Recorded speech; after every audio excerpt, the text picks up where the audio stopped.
नमस्कार दोस्तों, बुद्ध की बात में आपका स्वागत है। यूपी में पंचायत चुनाव से पहले बीजेपी में अलग अलग जातियां अपनी ताकत दिखाकर क्या दबाव की राजनीति कर रही हैं। दरअसल ये सवाल इसलिए क्योंकि हाल ही में पिछले दिनों में ठाकुर समाज, कुर्मी, लोध, इन सब समुदायों के मंत्रियों, विधायकों, नेताओं ने बड़ी बैठकें की हैं। अखिलेश यादव और कांग्रेस पार्टी इन बैठकों के बहाने बीजेपी पर हमलावर हैं। उनका कहना है कि बीजेपी के भीतर पीडीए समुदाय से जुड़े नेता और पीडीए समुदाय से जुड़े जो लोग हैं वो घुटन महसूस कर रहे हैं। हालांकि ये बात अलग है कि अखिलेश यादव भी अपने स्तर पर पिछले कई दिनों से अपने जो अलग अलग जातियों के समर्थित नेता हैं उनके साथ बैठकें कर रहे हैं। इसके अलावा हाल ही में समाजवादी पार्टी की पूर्व विधायक पूजा पाल को पार्टी से निकाला जाना और बीजेपी के साथ उनका जिस तरीके से बीजेपी के पक्ष में उनका रुख नज़र आ रहा है, उसने भी यूपी के सियासी गलियारों में एक अच्छी खासी चर्चा बनाई हुई है। बृजभूषण शरण सिंह के अखिलेश समर्थित बयान भी सुर्खियां बटोर रहे हैं। इन सब तमाम बातों पर चर्चा करने के लिए, इनके पीछे की राजनीति समझने के लिए हमारे साथ मौजूद हैं लेखक, वरिष्ठ पत्रकार और राजनीतिक विश्लेषक मनोज राजन त्रिपाठी। मनोज जी, आपका बहुत बहुत स्वागत है।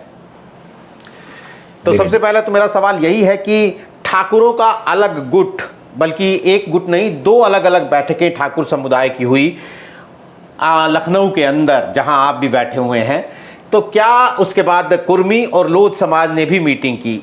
ये जो अलग अलग जातियों की बैठकें हैं, बल्कि अलग अलग जातियों की गोलबंदी है, इसकी क्या राजनीति है? नीरज जी, पहली बात तो यह है कि उत्तर प्रदेश में जो योगी सरकार का दूसरा कार्यकाल है, उसके जितने भी जिस वक्फा गुजरा है, जो स्पैन गुजरा है, उस वक्फे में एक बात बहुत प्रमुखता से तैर रही है, उतरा रही है लगातार, कि सरकार पर एक ठाकुरवादी सरकार होने का एक ठप्पा है, एक छवि है, आरोप है। मैं पक्ष विपक्ष की बात नहीं करता, मैं बात करता हूं सत्ता पक्ष के विधायकों, मंत्रियों और भारतीय जनता पार्टी के कार्यकर्ताओं का। छोटा सा एक, जैसे आपको मैं उदाहरण दे दूं कि एक मंत्री, एक कैबिनेट मिनिस्टर ने मुझे बताया कि उसके पास एक किसी चीज का एक काम आया, जो काम किसी दूसरे को बढ़ाना था। ये काम कोई मतलब अवैध काम नहीं था, एक जरूरी काम था जिसके लिए सिफारिश की जरूरत थी। तो उधर से ये पूछा गया जात कौन, तो कहा कि ठाकुर। हो जाएगा, हो जाएगा। तो इधर वाले जो जिस कैबिनेट मिनिस्टर ने सिफारिश लगाई थी, उसने भी यह बात कही कि ठाकुर ना होता तो हम कहते काहे को।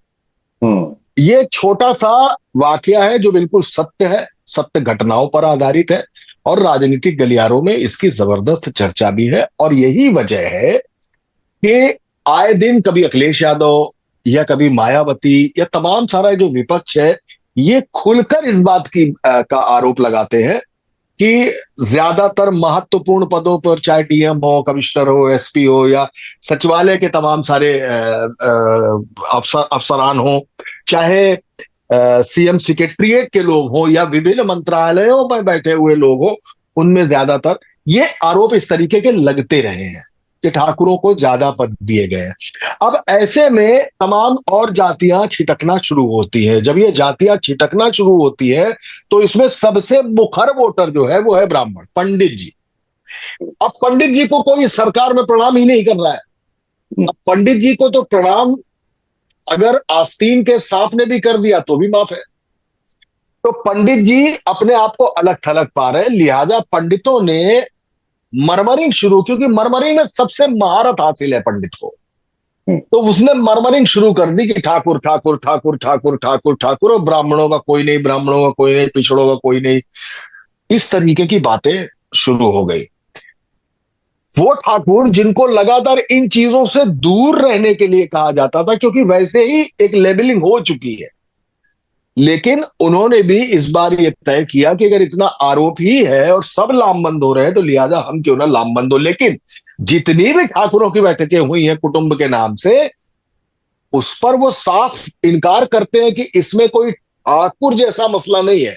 लेकिन इनवाइटीज तो ज्यादातर नहीं, सभी के सब ठाकुर ही थे।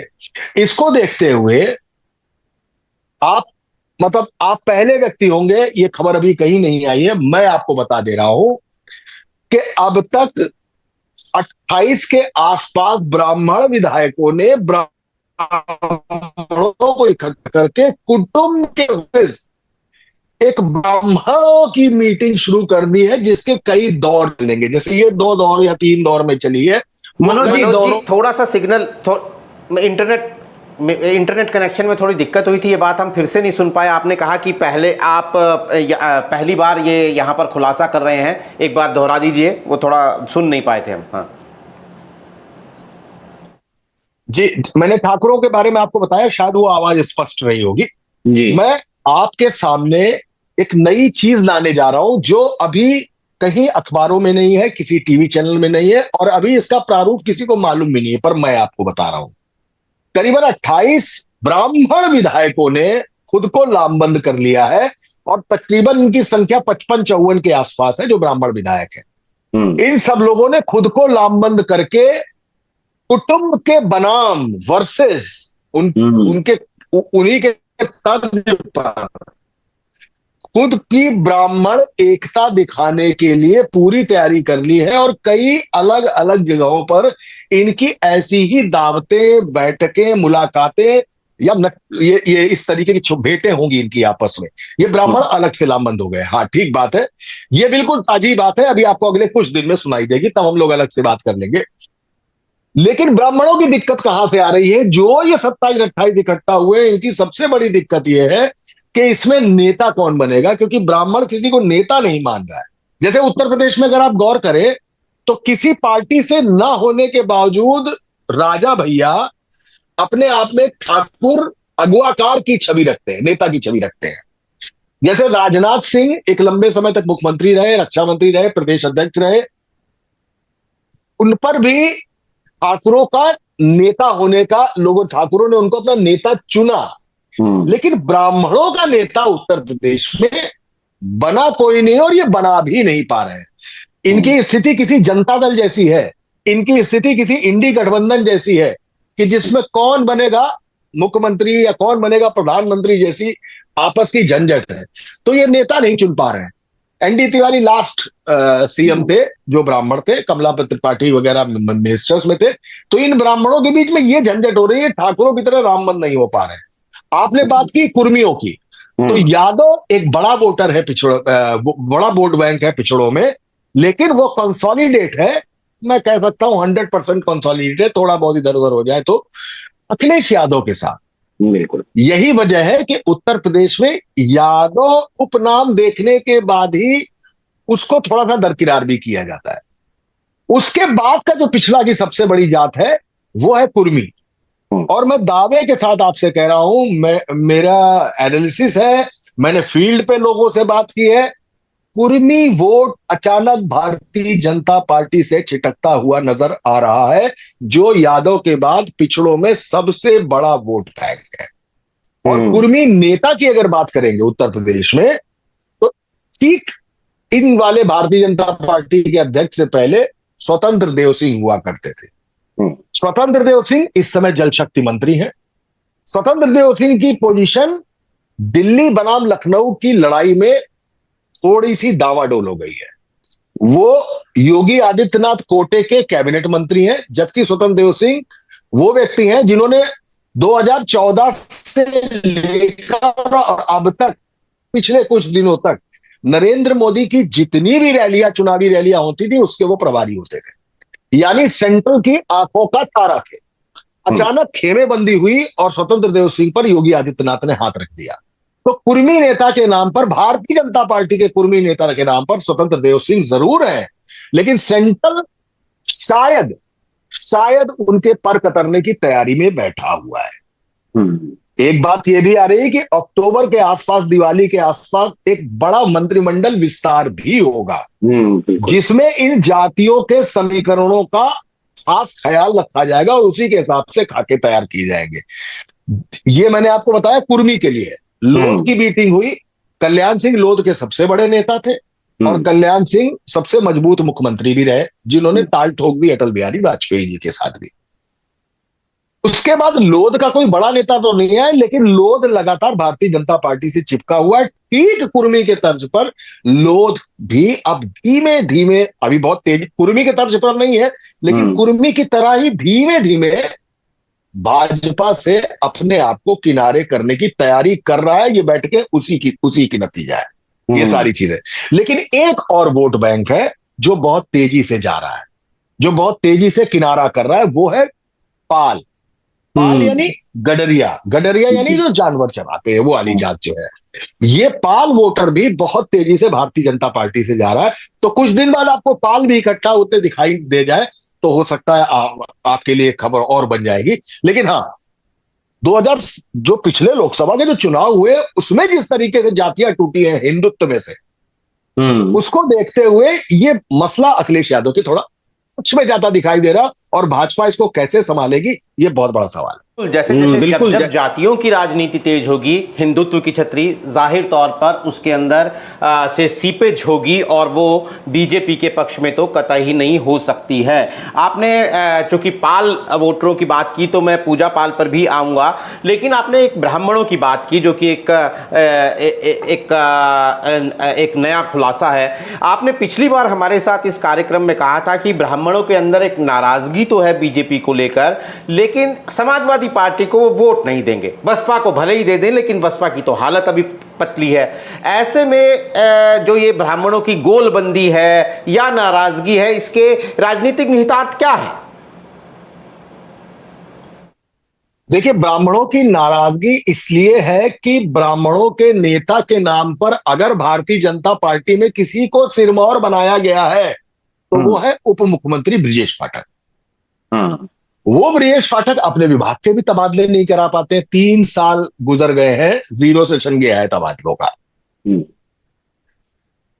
उनको ब्यूरोक्रेसी जो स्टेट के कंट्रोल में है उसने पैदल कर रखा है।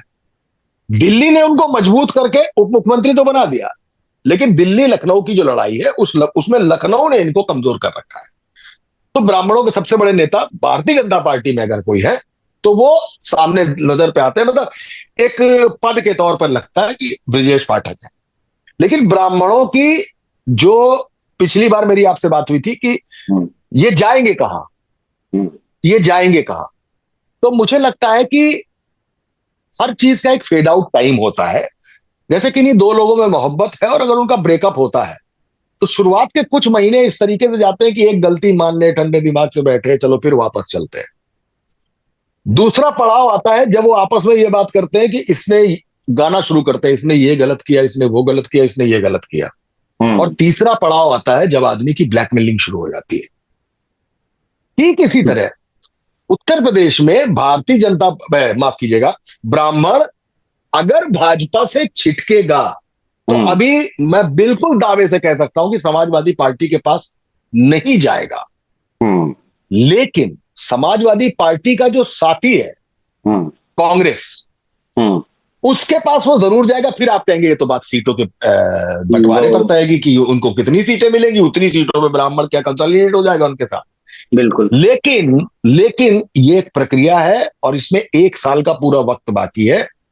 अगर कांग्रेस ने ब्राह्मणों को मोबिलाइज किया तो मैं आपको बता रहा हूं, जिस तरीके से लोकसभा में अखिलेश यादव ने टिकटें बांटी थी, मुझे ऐसा लगता है कि कांग्रेस और अखिलेश यादव इस तरह से टिकट बांटेंगे ब्राह्मणों को, जिसको देखते हुए समझ में आया कि कांग्रेस ने ब्राह्मण इतने देखे और अखिलेश यादव ने इतने ब्राह्मण देखे, और कुल मिला के गठबंधन ब्राह्मणों को तरजीह दे रहा है।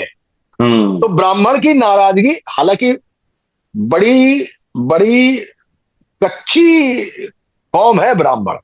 मैंने आपसे कहा ना, आस्तीन के सांप को भी माफ कर देती है पैर छूने के बाद, और उतनी ही वोकल है, उतनी ही वोकल है। किसी की सरकार गिरा देगी, किसी की भी बना देगी। ये वही ब्राह्मण है जिन्होंने बनारस से तुलसीदास जी को भी बाहर कर दिया था। हाँ, ये है ब्राह्मण, ऐसे ही है। तो इन ब्राह्मणों को एकजुट कैसे, कभी इसमें मेरा एक फलसफा है केवल कि जब कोई विकल्प नहीं होता तब खुद एक समूह अपना विकल्प चुनता है। उसमें किस तरफ ये बैठेगा, करवट किस तरफ ये बैठेगा, क्योंकि अगर मंत्रिमंडल विस्तार हो गया अगर प्रदेश अध्यक्ष इन्होंने ब्राह्मण बना दिया, जी। इस तरीके की जुगत भारतीय जनता पार्टी को करनी पड़ेगी। और ब्राह्मणों को जब तक सिंपैथाइज नहीं किया जाएगा, ये ब्राह्मण, मैं पूरी पूरी जिम्मेदारी से कह रहा हूं, बहुत जबरदस्त तौर पर नाराज है। लेकिन दिक्कत यह है, मेरे एक मालिकान हुआ करते थे, मैं अखबार में काम करता था, तो उनका अगर एडिटोरियल है तो उसमें अगर 10 लोगों की जरूरत है तो मैं 6 गधे रखता हूं और 4 घोड़े। तो मैंने उनसे पूछा कि मतलब 4 घोड़े क्यों? बोले अगर सब घोड़े रख लूंगा तो सबका हार्स पावर हिनहिनाने लगेगा, सारे घोड़े हिनहिनाने लगेंगे। तो ब्राह्मण उस घोड़े की तरह है, हिनहिनाते सब है, लेकिन लीडर जैसे ही चुनेगा तो 20 लोग उसकी बुराई करने में लग जाएंगे, लीडर इसको नहीं मानेंगे, हम जाइए। तो ब्राह्मण इकट्ठा हो रहे हैं, 28 इकट्ठा हो चुके हैं, 28 ने राजीनामा दे दिया है, 55 विधायक हैं करीब करीब। इनमें से एक लीडर चुने जाने की देर है, बाकी पूरी तैयारी हो चुकी है ठाकुरों का जवाब देने के लिए ब्राह्मणों की तरफ से। लेकिन कितनी अजीब विडंबना है कि ठाकुर और ब्राह्मणों का जो ये शक्ति प्रदर्शन है, ये with in BJP government, BJP सरकार के अंदर चल रहा है। ये तो बहुत ही आपने अंदर की बात और इंटरेस्टिंग बात बताई कि एक ब्राह्मण समुदाय के अंदर एक अलग तरह की चर्निंग चल रही है और एक अलग तरह की गोलबंदी चल रही है, जो फिलहाल नज़र नहीं आ रही है, लेकिन आने वाले दिनों में बड़ा धमाका कर सकती है। आपने कुर्मी, अगर हम ओबीसी वोट की बात करें, आपने कुर्मियों की बात की, पाल की बात की, लोध की बात की। अब अगर हम अखिलेश यादव के नज़रिए से देखें, जो पीडीए को लगातार अपने धार देते हुए नज़र आते हैं, कि वो खाली पीडीए की एक, उन्होंने कोई एक बड़ी छतरी नहीं खींची हुई है, वो उसकी डिटेलिंग पे काम करते हुए नज़र आते हैं। हाल में गुज्जरों के साथ बैठक करते हुए हमें अखिलेश यादव नज़र आए, इससे पहले भी अलग अलग समुदायों के साथ बैठक करते हैं। तो क्या ये जो बीजेपी से ओबीसी की नाराजगी, अखिलेश यादव की पीडीए में डिटेलिंग के साथ रणनीति, आपको लगता है कि ये अखिलेश यादव जो है 2027 के लिए बेहतर तैयारी करते हुए नजर आ रहे हैं, उन्हें फायदा पहुंचेगा इससे? बिल्कुल, अखिलेश यादव के पास अभी उनके कोर्ट में है बॉल। बाहुबली 1 आई, लोकसभा चुनाव सुपर डुपर हिट हो गई। अब सवाल चल गया कटप्पा ने बाहुबली को क्यों मारा, यानी दूसरे पार्ट का इंतजार। तो एक उदाहरण देता हूं मैं केवल इस बहाने से। तो जनता के बीच में एक मजबूत छवि अखिलेश यादव की आई कि लोकसभा को में उत्तर प्रदेश में ही भारतीय जनता पार्टी को हरा दिया और मुलायम सिंह से ज्यादा सीटें पहली बार समाजवादी पार्टी लेके संसद में बैठ गई जाके। और अखिलेश यादव ने जिस तरीके से यादवों को सबसे कम टिकट दिए थे, जिस तरीके से टिकट बांटे थे, वो भी सक्सेसफुल फार्मूला साबित हो गया। अब इसके बाद एक आम आदमी को बाहुबली 2 का इंतजार अपने आप होने लगता है और राजा मौली जो उसका डायरेक्टर है, उसको भी साफ समझ में आने लगता है कि मेरा ये फार्मूला सक्सेस है, लिहाजा मुझे कोई ढील नहीं छोड़नी है, ढील नहीं छोड़नी है। उस ढील के तहत ही अखिलेश यादव गुर्जर, कुर्मी, लोध, पाल, दलितों में भी, पाल में भी, दलितों में भी जिस तरीके से वो धीमे धीमे पैठ बना रहे हैं। नीरज जी, जब चुनाव आएंगे तो मैं और आप देखेंगे कि सबसे वेल डिजाइंड, वेल ड्रॉड जो टिकट डिस्ट्रीब्यूशन होगा वो समाजवादी पार्टी का होगा, क्योंकि वो फार्मूले को समझ गए कि उन्हें करना क्या है। उसको इस बात का अंदाजा हो गया है कि भारतीय जनता पार्टी से वोटर नाराज है। एक बात, उससे बड़ी बात ये नाराज है कि भाजपा को ही हराने में लगी हुई है। मेरी बात समझ रहे हैं मैं क्या कह रहा हूं आपसे? बिल्कुल बिल्कुल, बिल्कुल। ये 2 पॉइंट उनके हाथ में है। तीसरा, इसी के लिहाज से अगर वो टिकट उन्होंने बांट दिए जैसा लोकसभा में बांटे थे तो हैट्रिक हो गई, चेरी ऑन द टॉप हो जाएगा। ये स्टाइल है अखिलेश यादव का, जो फिलहाल सफल दिख रहा है, फिलहाल सफल दिख रहा है। हमको 2027 के बाहुबली 2 का इंतजार करना चाहिए और देखते हैं राजा मौली की स्टोरी और उसका डायरेक्शन उस वक्त कितना शार्प रहता कि क्या बाहुबली 1 को वो रिपीट कर पाता या उससे ऊपर चला जाता। इंटरेस्टिंग है। मैं आखिर में वैसे आपसे ये सवाल पूछने वाला था कि आज की तारीख में आपको किसके पक्ष में माहौल नज़र आ रहा है। आपने तफसील से उसकी बात की है, लेकिन फिर भी मैं वक्त के मुताबिक उस सवाल को आपसे लूँगा। एक पूजा पाल का सवाल मैं आपसे लेना चाहता हूँ। आपकी किताब कसारी मसारी में चूँकि पूजा पाल के पति राजू पाल की हत्या अतीक अहमद के हाथों, उसका पूरा एक चैप्टर है। अगर आज की तारीख में उसको राजनीतिक नज़रिए से देखें तो समाजवादी पार्टी ने पूजा पाल को पार्टी से बाहर किया है, या कहें कि बीजेपी ने पूजा पाल को तोड़ दिया है। जिस तरह से पूजा पाल योगी आदित्यनाथ की तारीफ करती हुई हमें नजर आती हैं, क्या पूजा पाल एक वो चेहरा है या एक वो नेता है जिसके जरिए बीजेपी ओबीसी के इस हिस्से में सेंधमारी कर पाएगी?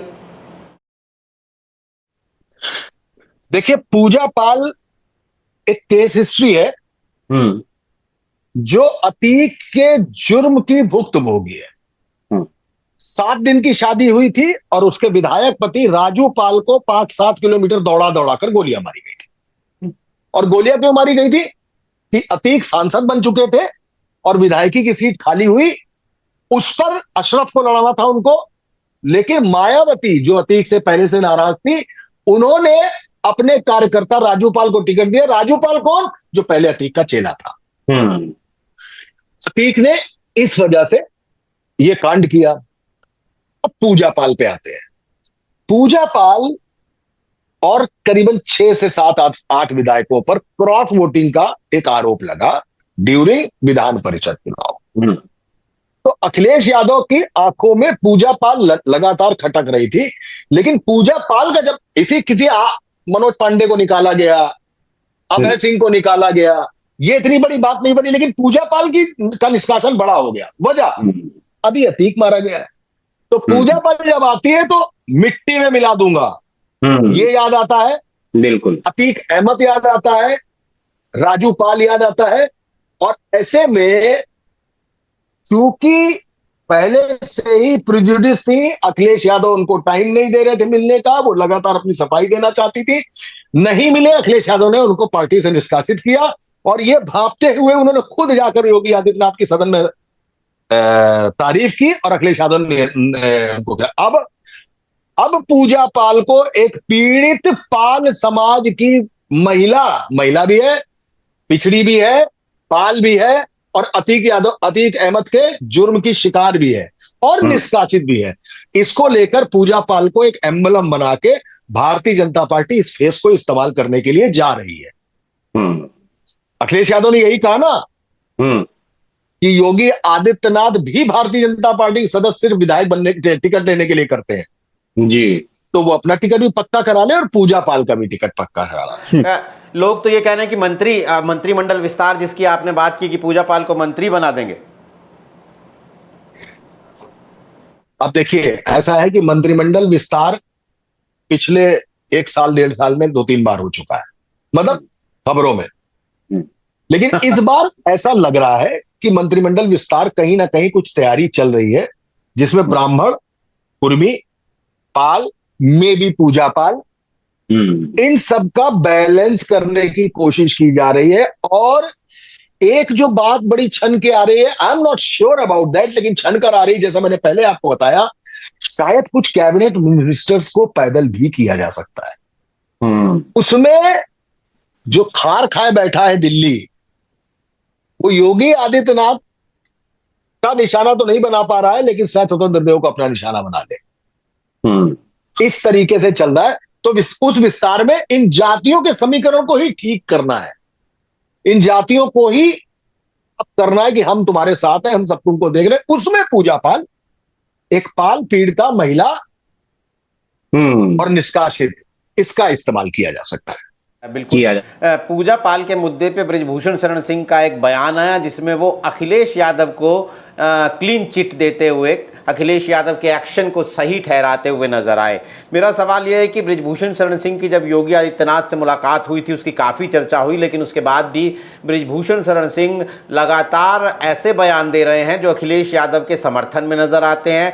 ऐसे मुद्दे जिन पर बीजेपी अखिलेश यादव पर अटैक करती है, बृजभूषण सिंह एक सुई की तरह अपना एक बयान देते हैं जो उस गुब्बारे की, बीजेपी के गुब्बारे की हवा निकाल देता है। क्यों, क्या चल रहा है बृजभूषण शरण सिंह के मन में? ये बेसिकली ठाकुरों की लड़ाई है। बृजभूषण सिंह अपना एक कद बना के बैठे हुए हैं। 31 महीने पहले उन्होंने बर्थडे बुलाया था और मोदी जो दिया गया दिन रात उस पर बर्थडे पे नहीं जा पाए थे। 31 महीने बाद ये मुलाकात होती है।